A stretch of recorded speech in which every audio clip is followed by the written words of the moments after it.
Well, hey friends, want to do a little fun video today. As you might have seen from the title, I just sold this D1-2 module for $2.10, and you can buy stuff from me for that cheap as well. The reason that I sold it for $2.10 as opposed to the $35 that it normally would sell for is that this is all older coin. We call it junk silver. It can be constitutional silver. Basically anything that is 1964 or earlier, that is a quarter, dime, half dollar, or a dollar.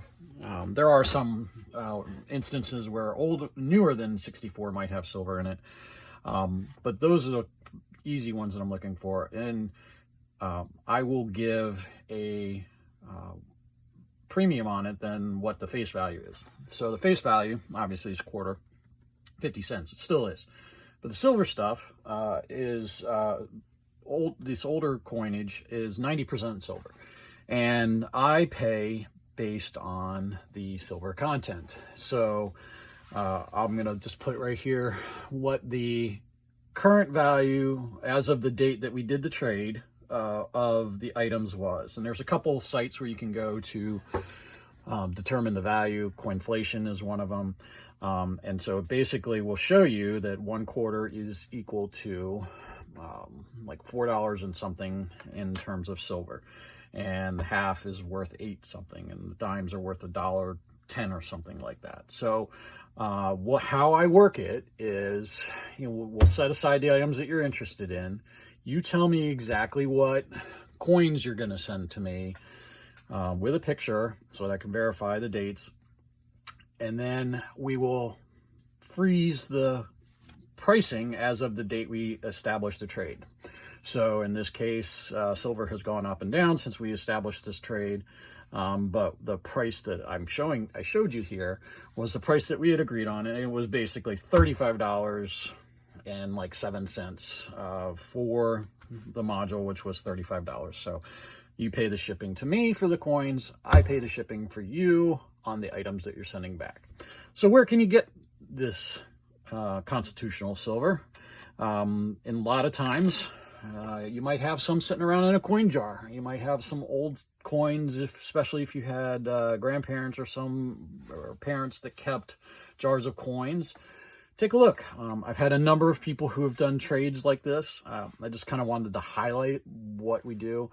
I am not looking for collector coins. So if you come to me and you say, I've got this super rare, mint mark that's worth, I'm not the place for that. I am not a coin collector. My grandfather was, but I don't personally collect coins, and I don't have any interest in a numismatic valuation of the coins. I just want beat up junk silver coins that I use as trade with other people and such like that. Obviously the nicer ones, like this quarter's a 64, but it's also very good condition. Who knows? There might be sometimes something ends up being a little more worthwhile, but generally I'm getting stuff in that's kind of worn. It's got a pretty worn back on it, so it's not going to be worth collector value.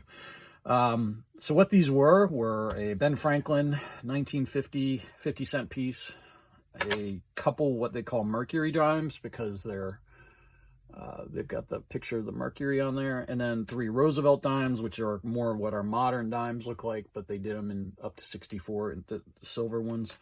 And then these are 4 Washington quarters that have various dates on them, 45, 57, and then I think 2 of them are 64. So kind of cool.